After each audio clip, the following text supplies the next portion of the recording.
Nasib Wakil Gubernur, Wagub, Bangka Belitung, Babel, Heliana kini telah ditetapkan sebagai tersangka dalam kasus dugaan ijazah palsu. Penetapan tersangka kasus dugaan ijazah palsu pada Wagub Babel Heliana ini ditindak oleh Bareskrim Polri. Karopenmas Divisi Humas Polri Brigjen Trunoyudo Wisnu Andiko juga telah membenarkan kabar penetapan tersangka pada Heliana ini.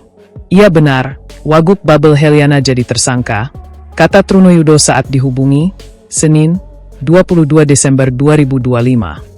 Dalam kasus ini Heliana disangkakan pasal 263 KUHP dan atau pasal 264 KUHP dan atau pasal 93 UU No 12 tahun 2012 tentang pendidikan tinggi dan atau pasal 69 UU No 20 tahun 2003 tentang sistem pendidikan nasional. Heliana diduga melakukan tindak pidana pemalsuan surat dan atau pemalsuan akta autentik dan atau penggunaan gelar akademik yang diduga tidak benar.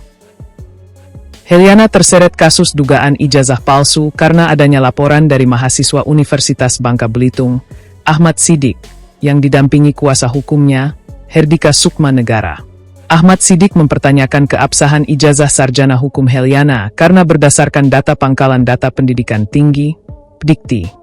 Heliana tercatat masuk kuliah pada tahun 2013. Kemudian, Heliana mengundurkan diri pada tahun 2014. Kuasa hukum pelapor Ahmad Sidik, Herdika, lantas mempertanyakan bagaimana bisa Heliana mendapatkan ijazah padahal ia hanya berkuliah 1 tahun saja. Tidak mungkin ijazah sudah keluar hanya kuliah 1 tahun saja, kata Herdika. Wakil Gubernur Bangka Belitung, Wagub Babel, Heliana mengklaim belum menerima surat penetapan tersangka dari penyidik Bareskrim Polri atas kasus dugaan ijazah palsu. Hal ini dikatakan kuasa hukum Heliana, Jainul Arifin yang menanggapi soal status hukum kliennya tersebut.